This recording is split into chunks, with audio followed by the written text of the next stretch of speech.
Tuhan, di dalam nama Yesus kami berdoa. Amin.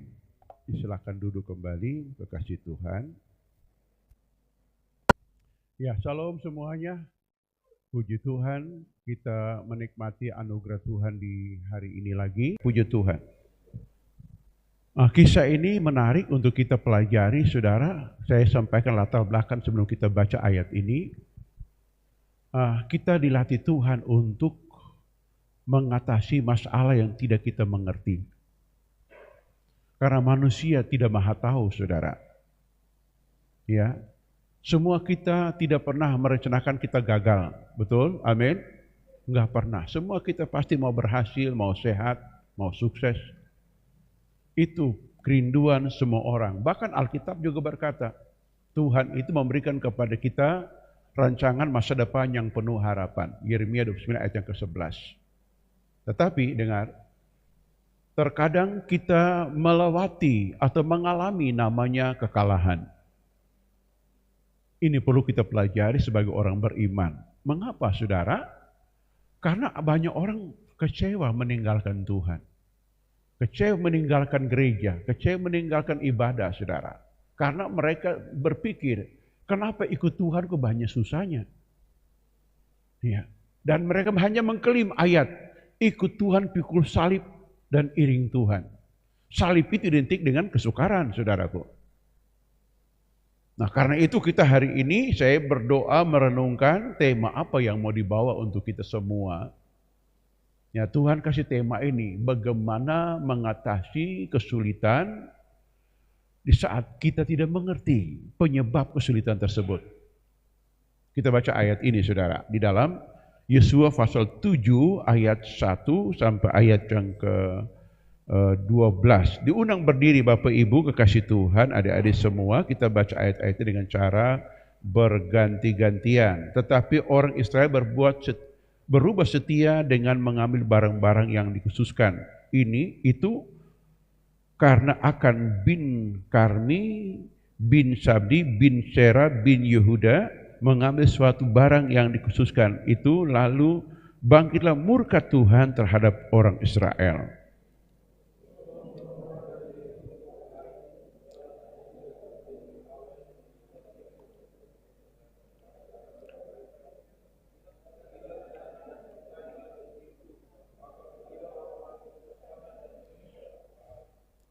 Kemudian kembalilah mereka kepada Yosua dan berkata kepadanya, tidak usah seluruh bangsa itu pergi, biarkan hanya kira-kira 2 atau 3.000 orang pergi untuk menggempur Ai. Itu jangan kau susahkan seluruh bangsa itu dengan perjalanan ke sana, sebab orang-orang di sana sedikit saja.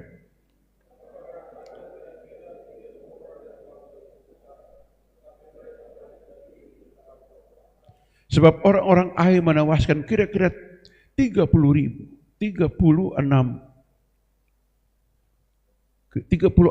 orang dari mereka, orang-orang Israel dikejar di depan pintu gerbang kota itu sampai ke Syabarim dan dipukul kalah di lereng, lalu tawarlah hati bangsa itu amat sangat.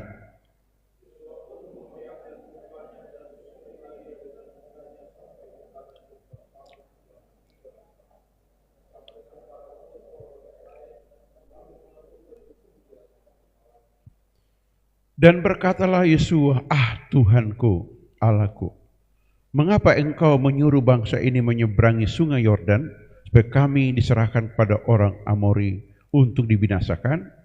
Lebih baik kami putuskan tadinya untuk tinggal di seberang sungai Yordan. Itu.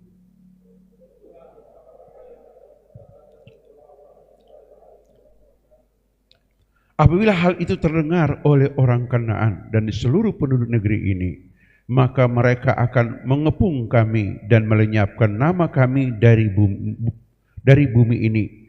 Dan apakah yang akan kau lakukan untuk memulihkan namamu yang besar itu?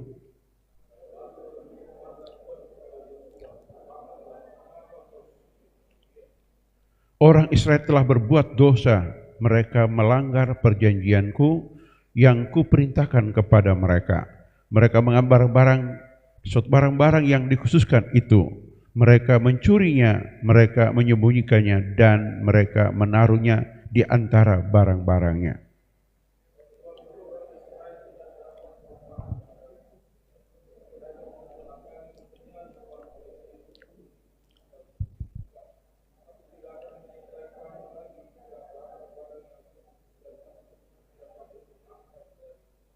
Amin. Silakan duduk kembali, Bapak Ibu. Puji Tuhan. Kisah ini sudah menjadi sejarah karena itu orang sudah tahu bahwa mereka berbuat dosa. Tetapi di zaman Yosua hidup dan mengalami kisah ini, dia tidak mengerti sama sekali, saudara. Ya, sehingga dia mengalami tekanan yang hebat, bahkan ya rasanya kayak tidak berdaya lagi, sehingga dalam mengatasi masalah ini, kalau kita perhatikan bahwa Yosua sama sekali tidak berdaya, saudara. Nah, dari bacaan tadi saya akan bagikan beberapa bagian, saudara, berapa bagian? Ya, kurang lebih ada 4 bagian saja. Yang pertama itu pendahuluan dulu, pendahuluan.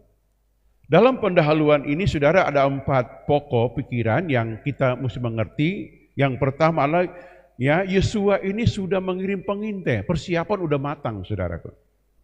Ya, pengintai ke sana karena ada gerakan intelijen, saudara, untuk perang itu biasanya kirim intelijen, mata-matain ya berapa besar musuh, kekuatannya seperti apa, ya senjatanya berapa banyak, nah, semua pokoknya diintai semua, saudara. Itu strategi dari Musa diwariskan kepada Yosua ini. Jadi setiap kali mau perang dia kirim pengintai. Nah ini, saudara. Yang kedua adalah berita yang dia terima, musuh sangat sedikit, enggak perlu kirim banyak pasukan, sangat sedikit. Ya, enggak perlu kirim banyak-banyak, sedikit saja. Nah itu.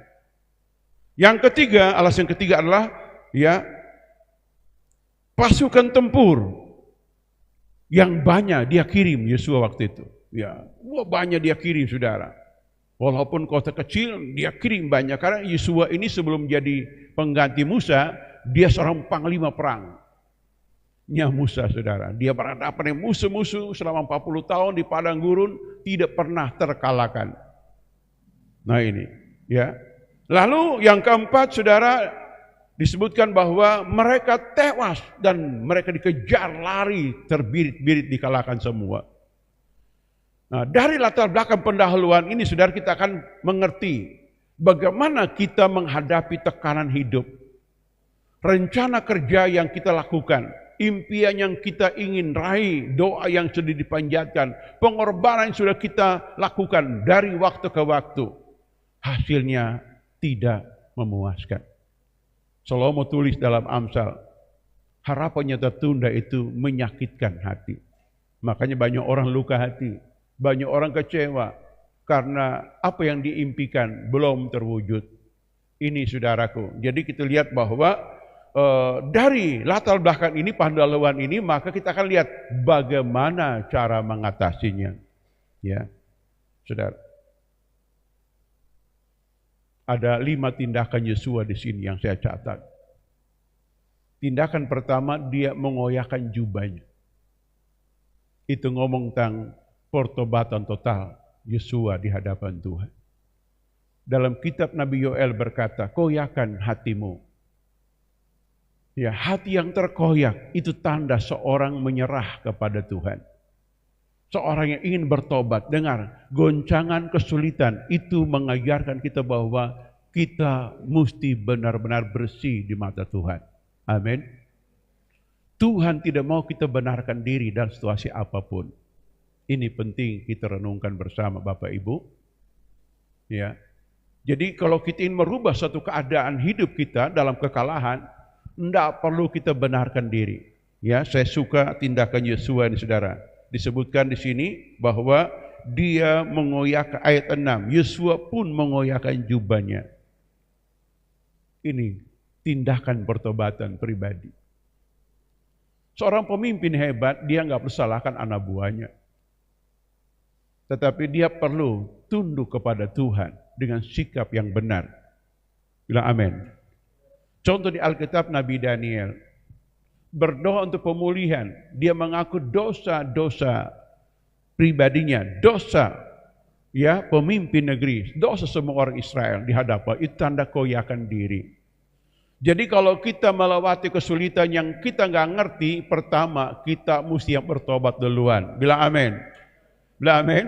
Koyakan diri kita, koyakan pikiran kita, Tuhan, apa yang salah di sini? Ini saudara. Itu yang pertama yang saya catat saudara. Yang kedua, sujud dengan mukanya sampai ke tanah di depan tabut Tuhan. Dengar, kesulitan membuat kita sujud menyembah Tuhan. Jangan padamu ilah lain. Kita nggak boleh sujud menyembah pada kaki manusia di tengah kesukaran. Kalau engkau yang sudah menikah, nggak boleh sujud menyembah di kaki mertua atau kaki orang tua. Nggak boleh. Ada kaki Tuhan yang kita harus cari. Itu yang sudah lakukan.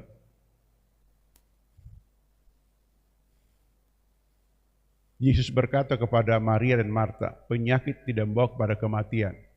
Oleh penyakit anak Allah dimuliakan. Oleh kesukaran kita sujud kepada Tuhan.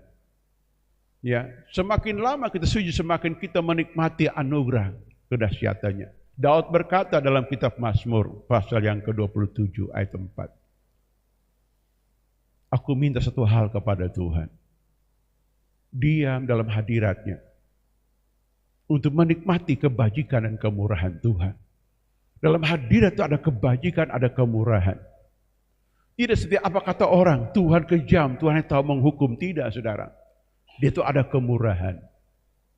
Bila amin? Ini saudara. Jadi tips sederhana yang perlu kita praktekkan. Tidak susah untuk kita pelajari dan lakukan. Ada masalah, cari Tuhan. Kunci dirimu di kamar. Sujud menyembah kepada Tuhan. Mungkin nangis, silakan curhat di kaki Tuhan. Terus telepon, usah pikiran kemana-mana, ke Tuhan fokus. Dia pasti menolong kita tepat pada waktunya. Yesus lakukan itu. Sujud menyembah, itu butuh waktu, butuh kesabaran, butuh iman, keyakinan, pengharapan yang kuat. Sudah, dosa malu, sudah. Semua orang menghadapi pergumulan yang sama.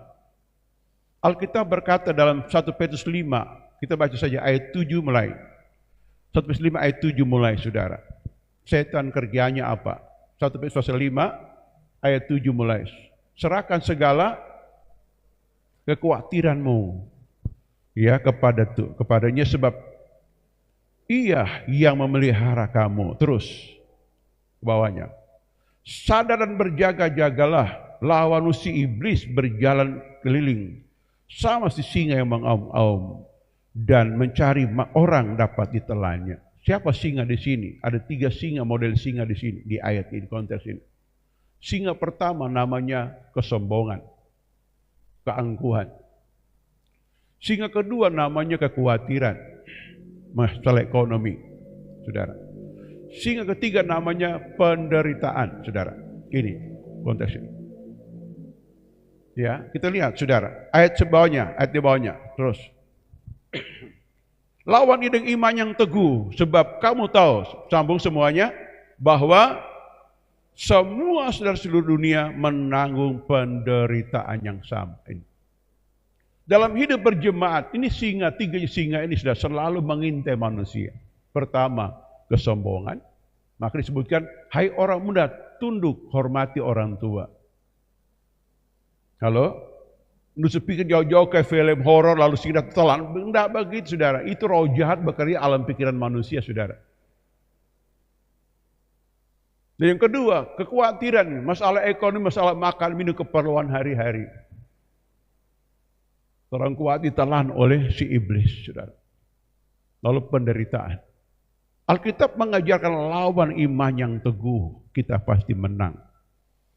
Katakan amin, saudara. Ini, maka Yosua lakukan ini. Di Perjanjian Lama enggak ada bahasa roh. Enggak ada karunia menafsirkan bahasa roh, saudara. Hanya 7 jenis roh Allah bekerja. Saudara. Perjanjian Baru ada 9 tambahan bahasa roh dan karunia membedakan segala roh.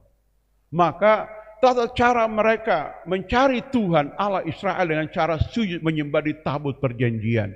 Di perjanjian baru tabut diambil dibawa ke surga. Dalam kitab Wahyu berkata bahwa di surga sana ada tabut perjanjian. Di bumi nggak ada. Maka sampai hari ini para arkeologi mencari nggak ketemu tabut itu. Tapi saudara baca dalam kitab Wahyu itu ada tabut perjanjian Allah di sana. Yohanes melihat, wow, tabut sudah di sana. Kenapa? Karena Tuhan sudah mendesain kita semua menjadi rumah Allah, rumah Roh Kudus. Tidak perlu peti sepanggal untuk mengisi hal itu. Sakinah glory, ya, 2 loh batu, ya, tongkat Harun dan juga ya mana saudaraku. Tapi tubuh kita bait Allah dibeli dengan darah yang mahal. Dan kita lihat di sini bahwa dalam ibadah perjanjian baru adalah ibadah menyembah Tuhan dalam roh dan kebenaran. Di perjanjian lama kita harus membangun mezbah. Maka Tuhan batalkan cara ibadah yang lama dengan cara mengorbankan darah hewan. Dan itu enggak efektif. Bayangkan, amanat agung jadikan semua bangsa murid. Enggak semua punya hewan. Kalau hanya karena hewan manusia enggak selamat, buat apa? Enggak ekonomis Tuhan itu. Maka Tuhan batalkan. Tuhan berkata, akan datang waktunya dan sudah tiba sekarang. Engkau dan saya menyembah Tuhan dalam roh dan kebenaran. Karena Tuhan menghendaki penyembah yang demikian. Allah itu roh dan kita menyembah Dia dalam roh. Itu sangat praktis. Tepuk tangan Tuhan yang praktis itu. Tepuk tangan, tepuk tangan. Tepuk tangan, saudara. Ini, saudara. Walaupun banyak gereja mengolok bahasa roh. Nggak usah dengar, dorang bukan Tuhan. Ya, nggak usah dengar. Tekuni aja menyembah Tuhan kayak Yosua begini. Dalam kesukaran dengar baik, kita bertobat dan sujud menyembah Tuhan. Itu indah. Amin. Di sana Tuhan perintahkan kehidupan. Tuhan memperlihatkan tentang anugerah dan kemurahan kebajikan. Sehingga Paulus tulis betul dalam Efesus pasal 3 ayat yang ke-20. Apa yang tidak pernah kita pikirkan, doakan, Tuhan sediakan bagi kita. Dalam roh Tuhan bekerja secara luar biasa, saudara. Wow, kita kaget. Dan kita akan berseri-seri, saudara. Ini, saudara. Jadi poin yang kedua tersungkur, saudaraku. Ya. Poin yang ketiga adalah niat atau dasar doa yang Yosua lakukan, saudara. Ya. Ada 4 pokok di sini yang Yosua dalam doa dia ngomong kepada Tuhan. Poin yang pertama adalah mengapa ini terjadi, Tuhan? Ya, Yosua tidak berkata ini enggak terjadi. Kenapa terjadi pada kami, Tuhan? Ya. Begitupun dalam pergumulan kita sudah menghadapi penyakit yang parah, kesulitan yang hebat. Tuhan, kenapa ini Engkau perlihatkan kepadaku, tunjukkan, berikan kepadaku. Ini kalimat ini, saudara, membuat Tuhan terpaku melihat alasan ini. Mengapa ini terjadi atas diri kami? Mengapa aku seperti ini, Tuhan? Ini Bapak Ibu, doa itu menyatakan pengakuan yang jujur, Tuhan. Mengapa ini terjadi? Kalau kita banding doa Yosafat dalam 2 Tawarikh 20, Tuhan, kami tidak punya kekuatan menghadapi laskar yang besar ini. Tuhan, tanah Engkau berikan kepada kami. Engkau menghalau semua bangsa-bangsa di atas tanah ini dan Engkau berikan kepada Abraham sahabatmu dan Engkau berikan kepada kami. Kenapa mereka mengusir kami? Ini kesulitan yang perlu kita hadapi dan alami. Termasuk saya juga, saudara. Hidup itu penuh keindahan. Dalam keindahan itu ada kemarau, ada hujan, ada badai, ada ketenangan. Kita mesti punya seni menghadapi semua suasana waktu seperti itu. Amin. Iya, toh. Maka ada lagu yang seringkali kita nyanyi, tak selalu Tuhan menjawab, tak selalu artinya. Itu seni kehidupan, sudah. Tuhan bukan Allah yang manja, tidak.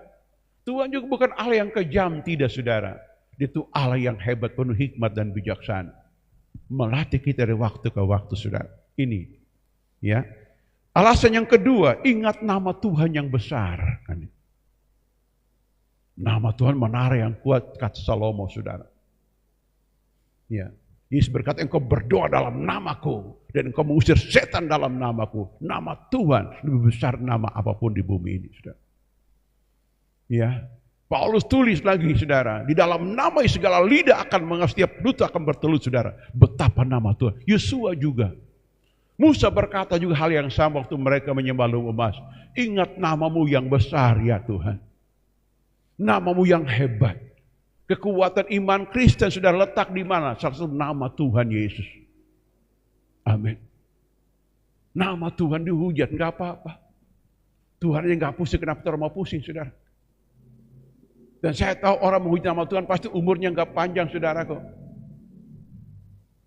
Karena pepatah mengatakan orang yang meludah ke langit, ludah akan jatuh ke wajah sendiri, saudara. Orang menghujat Tuhan, hujat akan datang ke wajah sendiri, saudara.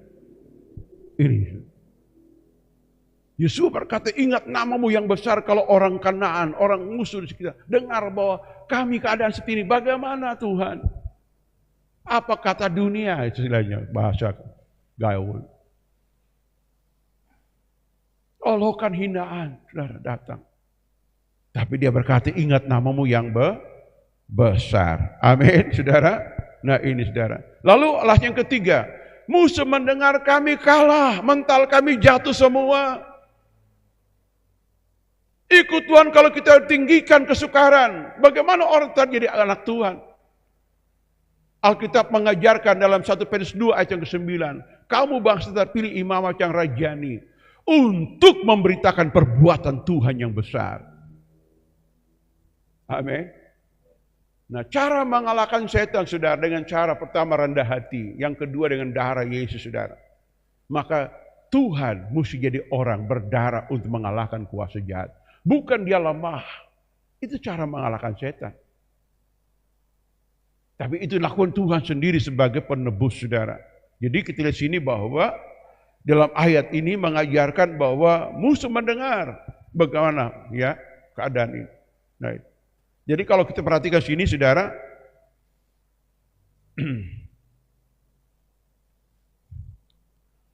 itu doa di ayat yang ke-8 dan 9, saudara. Tunjukkan layar, Yesua 7 ayat 8.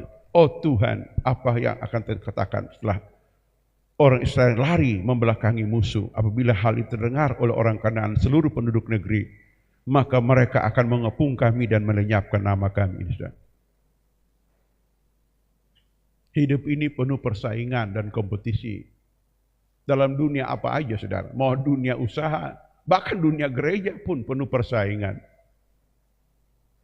Ini ada orang memberitakan bukan Tuhan lagi, bukan firman, gerejanya, ibadahnya, ini.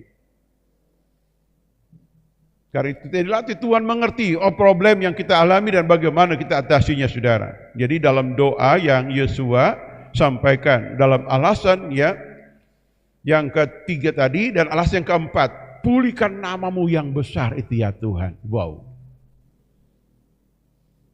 Mulialah namamu Tuhan, berkat-Mu atasku melimpah. Betul tidak? Itu Mazmur 8 ayat 1, saudara. Ya Tuhan, Tuhan, betapa mulianya namamu di bumi, saudara. Ya, saudara. Orang-orang hebat di bumi ini, saya pernah tunjukkan di khotbah yang lalu itu tentang Holyfield melawan Mike Tyson. Wah, luar biasa. Holyfield apa yang dilakukan, saudara? Sederhana, di ruang ganti. Dia nyanyi, ya, tentang lagu itu, saudara. Ya, gunung tunduk, laut bergelora, mendengar namamu. Dia hadapi Mike Tyson, kasih KO, saudara. Ya, itu luar biasa, saudaraku. Nama Tuhan hebat. Pulihkan namamu yang besar. Dalam hidup kita, dalam pelayanan kita, dalam pekerjaan kita, dalam rumah tangga kita, Tuhan mau nama dipermuliakan dalam hidup kita. Artinya apa? Hidup kita penuh kemenangan. Kita baca satu ayat, bagaimana kita permuliakan nama Tuhan. Yohanes pasal 15 ayat 8 ya. Dalam hal Bapakku dipermuliakan, semua sambung, jika kamu berbuah banyak dan dengan demikian kamu adalah murid-murid. Berbuat banyak, kata berbuat berhasil. Amin. Siap berhasil? Amin. Bapa dipermuliakan. Dia tuh siapa? Dia tuh anak Tuhan. Wah, sehat walafiat, damai di hatinya. Keluarga harmonis, usahanya diberkati. Wow, murah hati. Amin. Luar biasa, sibuk, nggak peduli makan abu tiap siang karena dia memang pekerjaannya mesti pakai helm. Ya, berhasil dia dari usaha kecil sampai besar terjadi. Itu kerinduan Tuhan. Jadi Yosua mendoakan, Tuhan pulihkan namamu yang besar kepada kami. Ini saudara. Dari 4 alasan ini saudara, ya, maka poin yang ketiga adalah ia menanti-nanti Tuhan. Nah ini butuh kesabaran saudara. Dia menyembah Tuhan dari pagi, hari sampai petang. Lama saudara. Lama. Kalau dia asam urat nggak mungkin lakukan hal itu. Amin. Saudara, menyembah Tuhan lama, butuh kesabaran. Segala sesuatu ada waktunya, saudara. Betul tidak? Saudara, Nehemia berdoa 4 bulan baru ada jawaban. Terus menerus, saudara. Saya berdoa mendapat kintal gereja ini 1 tahun, saudaraku. 1 tahun dapat kintal. Dari tahun 2000 sampai 2001 baru dapat kintal. Ya, saya tulis di beban doa di Alkitab. Antara Perjanjian Lama dan Baru saya tulis. Sebidang tanah untuk tempat ibadah. Jangan masuk lorong di jalan besar. Saya tidak punya uang, tapi punya Tuhan pencipta tanah dari air. Amin. Sedikit aja untuk kami pakai beribadah kepadamu ya Tuhan. Saya enggak punya uang, tapi punya Tuhan yang punya segala-galanya. 1 tahun sudah jadi. Saudara boleh lakukan hal ini. Apa masalahmu? Tulis, kalau enggak lupa. Otak kita punya memori ingat hanya berapa hari saudara, berapa lama. Kalau tulis buka lihat, ingat lagi. Terus lihat, doa langsung di tempat. Beban doa namanya. Amin. Tidak boleh tulis tempel di rumah, itu memang bukan doa namanya. Itu pameran. Haleluya. Tempat tersembunyi. Tidak boleh orang lain tahu, hanya Tuhan engkau yang tahu. Apalagi tulis di FB, ini boleh. Halo. Boleh tulis. Ya. Jadi kita lihat sini, Yosua lakukan, saudara. Dia menanti Tuhan. Tidak lama. Pagi sampai petang. Tuhan langsung muncul di tengah-tengahnya. Wow. Dia Tuhan, disebut sebagai omnipresent. Tuhan yang menyatakan diri. Hebat Tuhan, kita begitu. Yesus datang 2 kali, semua mata akan melihat dia, saudara. Tapi dia tiap hari menampakkan diri pada sahabat-sahabatnya. Orang-orang tentu yang memerlukan pertolongan Tuhan. Ini, saudara. Tuhan, dia roh. Dia akan menampakkan diri. Kayak Yosua begini, saudara. Itu butuh. Kenapa? Karena 5 indera kita terbatas untuk mengenal, mengetahui. Naluri kita, apalagi nalar kita, ya pikiran terbatas, sudah nggak ngerti. Hanya Tuhan yang tahu segalanya. Satu kisah menarik kalau kita baca dalam Daniel pasal 2 tentang kisah dikit Nabi Daniel. Dia belum nabi, masih mahasiswa. Ketika raja ini mimpi tentang sebuah patung besar. Ya, pagi hari dia gelisah, dia lupa mimpi itu dan maknanya sudah dia tidak tahu. Dan dia bikin sebuah dekrit yang sangat luar biasa. Seluruh orang bijaksana Babel kalau nggak tahu mimpiku dan nggak mengerti artinya harus dibinasakan. Sudah kejam. Ya, seorang mahasiswa ini bernama Daniel kumpulkan ketiga sahabat yang lain. Mari kita bangun namanya family care. Family care. Bikin apa Daniel? Doa sembahyang, minta kasih sayang dari Tuhan. Ya, sama doa Bartimeus saudara di Markus 10. Yesus anak Daud kasihani aku. Tapi Tuhan sayangi aku Tuhan. Sayang dong Tuhan. Memang sudah ngomong Yohanes 3 karena kasih Allah betul, tapi mesti minta porson. sayangi aku Tuhan. Itu Daniel lakukan di zaman mereka. Doa, minta kasih sayang Tuhan. Malam-malam Tuhan datang saudara. Dia kasih tahu mimpi Nebukadnezar. Patung besar, kepala dari emas sampai ke bawah. Kaki besi campur tanah. Maknanya dan kerajaannya, dia kasih tahu semua detail saudara. Maka muncul lagu, Allah kuasa melakukan segala perkara. Itu lagu dari Daniel saudara. Allah kuasa melakukan segala perkara, Allah ku maha kuasa. Amin. Ini saudara, hebat. Luar biasa. Itu calon orang hebat di masa datang begitu. Enggal hari yang kesulitan, dia tahu Tuhan pasti menyingkapkan. Dan dia tahu cara bermohon, cara berdoa. Berhenti bertengkar kalau dalam kesulitan. Masih ada Tuhan. Tuhan tetap sayang pada orang. Bilang amin. Bilang amin saudara. Ya luar biasa saudara ini. Ya, Yosua menghadapi hal.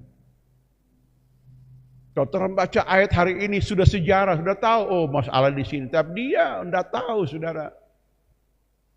Anak buah bikin salah, dia enggak tahu. Akibat dosa seperti pepatah mengatakan, inilah setitik merusak susu sebelanga saudara. Noda sedikit merusak, menghilangkan kemuliaan Allah. Dan sebuah gereja kalau nggak ada pertobatan, nggak ada dosa dipelihara, gereja akan hilang kemuliaan Tuhan. Dan kalau hilang kemuliaan Tuhan, saudara, jangan mimpi kemenangan. Kita akan ditaruh Tuhan di mana? Di tempat yang gelap, ada ratap dan kertas gigi. Kita meratap tiap hari, saudara, sampai kehabisan air mata. Tidak ada jawaban. Dikurung dalam besi dan sengsara. Oleh siapa? Oleh setan. Tetapi kalau ada pertobatan, ada pemulihan, percayalah Tuhan pasti menolong kita. Katakan amin. Halo amin. Dia menanti-nanti Tuhan dan Tuhan jawab. Ya, saudara. Jawaban Tuhan itu ada 3 di sini. Pertama, Tuhan berkata, ada dosa yang dilakukan oleh umatku. Mereka mencuri. Nah ini, jangan mencuri saudara. Halo, biar miskin tidak perlu mencuri, amin. Ya saudara, karena orang mencuri, upahnya ada 2 yang Tuhan berikan. Pertama, hilang nyawa, yang kedua hilang jabatan, 3 tuh. Dan hilang keturunan. Siapa bikin? Yudas Iskariot. Baca riwayat Yudas Iskariot di Alkitab, hilang nyawa, hilang jabatan, dan Tuhan hapus garis keturunannya. Kejam sudah, wah luar biasa. Ya, Tuhan kasih tahu ada dosa yang mereka lakukan. Ini sudah. Makanya tadi Yosua tahu sekali. Orang bukan orang hebat Tuhan dengar doa, enggak saudara. Pertobatan membuat Tuhan itu bagaimana? Tertusuk hati. Tuhan itu iba hati saudara. Karena melihat air mata pertobatan. Hebat di situ. Jadi kalau berdoa, usah macam-macam, minta dulu. Bertobat baik-baik Tuhan. Ampuni aku, bersihkan aku Tuhan. Oh itu hebat sudah. Hebat. Ya. Ini sampai HP berbunyi ini. Okay. Kenapa saudara? Karena yang kedua, dosa itu noda. Kita baca Amsal 14 ayat 34. Amsal 14 ayat 34. Kita baca semua. 1, 2, 3. Kebenaran meninggikan derajat bangsa, tapi dosa adalah noda bangsa. Dosa itu wah, noda, ternoda habis saudara. Ya. Halo. Dosa apa ya? Dosa pergaulan, ya. Dosa bermoda saudara, kita noda malu saudaraku. Oh luar biasa. Kita di pelayan Tuhan itu bukan orang bisa, Tuhan yang panggil kita. Bukan orang yang pilih, Tuhan yang panggil. Tapi orang jaga langkah kita, tindakan kita. Oh ya. Ya. Ini noda bangsa. Bikin noda, bikin salah. Itu saudaraku, ya. Jadi kalau kita perhatikan sini, Maka dosa harus diselesaikan. Kalau perjanjian lama nggak ada ampun. Kita bersyukur hidup perjanjian baru. Amin. Perjanjian lama nggak ampun. Berdiri sini semua. Oh, satu keluarga lagi. Ini namanya Bapak Akang. Oh, dia orang Sangir tuh, nama Akang. Ya, Akang bikin dosa. Antri semesta keluarga. Yesusnya 1, 2, 3 eksekusi. Rajam dengan batu sampai mati. Itu perjanjian lama punya aturan Taurat. Makanya Tuhan datang itu membatalkan ketentuannya, hukuman ini dibatalkan. Kalau nggak batalkan, habis orang semua. Muka-muka pendosa semuanya, amin. Halo, habis orang. Nggak ampas, saudara. Betul tidak? Coba lihat nih muka-muka pendosamu. Tapi oleh anugerah Tuhan, Tuhan mengampuni orang, amin. Halo, tepuk tangan untuk anugerah Tuhan. Haleluya, saudara. Betul tidak? Ini sudah. Ya, toh? Nah gitu. Tapi akibat perjanjian lama lebih berat sebenarnya. Contoh dalam Yohanes 8 tentang kisah seorang perempuan yang ditangkap basah melacurkan diri. Betul ya? Tuhan teriak begini, siapa di sini yang tidak pernah berbuat salah, silakan rajam perempuan ini. Waduh, luar biasa. Enggak ada yang, semua ketakutan. Kenapa? Bahasa urapan, bahasa kuasa itu bukan bahasa informasi, saudara. Itu pedang yang tajam, menancap sampai jantung, jiwa, dan roh manusia. Tasok, saudara. Semua berdosa. Kenapa? Karena bahasa kemuliaan, bahasa marifat, atau bahasa pengetahuan Tuhan, itu menusuk sampai ke dalam jiwa dan roh kita. Semua gemetar, lari tinggalkan perempuan ini, saudara. Tuhan jawab ada 2 kalimat yang hebat saya suka. Aku tidak menghukum engkau. Hebat enggak? Luar biasa. Kasih tahu, Tuhan tidak menghukum engkau. Ayo bilang. Amin. Nah kalimat kedua yang lebih hebat lagi, tanggung jawab yang berat. Pulang, jangan berbuat dosa lagi. Bilang. Pulang, jangan bikin dosa lagi. Amin. Kalau di rumah kalau suami bikin salah begini, sudah aku ampuni. Jangan bikin salah lagi nih, sayang. Mari kita makan jo. Aman toh, damai di hati toh. Daripada pulang ingat lagi masa lalu. Iya toh. Saya sering kali pasti kalau ada orang panggil kongsi keluarga, kok dulu istri ungkat lagi, saudara. Selalu pasti Yusuf. Jam 2 pagi, Pak Gembala boleh datang? Model. Oh, dia gini. Model lagi ini. Ternyata, karena dia nggak berubah mereka, saudara. Nah, gitu. Dengar, perjanjian baru kasih karunia Tuhan berlimpah. Tuh hargai perkataan kedua tadi. Pulang dan jangan bikinlah lagi. Amin. Betul tidak? Halo. Coba nyanyi. Kalau ku hidup, angkat jari begini. Kalau ku hidup bagimu. Tetap memandang. Tak bisa. Amin. Begitu, saudara. Sederhana tuh begitu. Daripada rajam, aduh kasihan. Suka jaminan. Iya, saudara. Hukum pidana mengadopsi itu hukum pidana tertinggi, saudara, hukuman mati. Ya, tetapi mari Tuhan tidak mengadopsi itu lagi. Dalam Tuhan ada kasih karunia, tapi orang mau janji dengan Tuhan, jangan bikin salah lagi. Amin.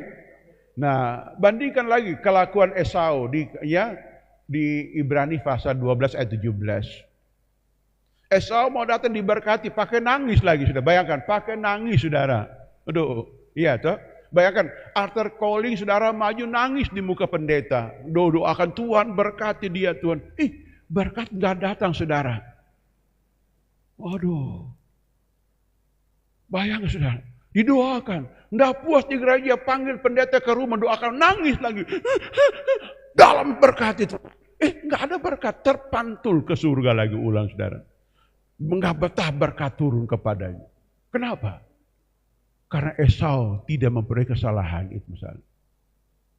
Halo, Baca aja biar mengerti lebih dalam. Ya, Ibrani pasal 12 ayat 17. Ayat ini seringkali saya juga sampaikan ini. Ya, sudah lihat. Nah, Ibrani pasal 12 ayat 17. Nah ini Esau nangis saudara. Lihat. Sebab kamu tahu bahwa kemudian ketika ia hendak menerima berkat itu, ia ditolak.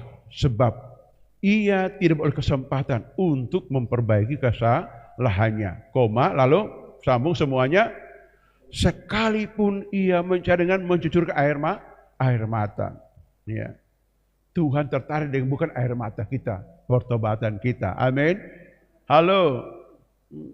Yang nangis, bikin lagi, dia lagi langganan. Iya toh.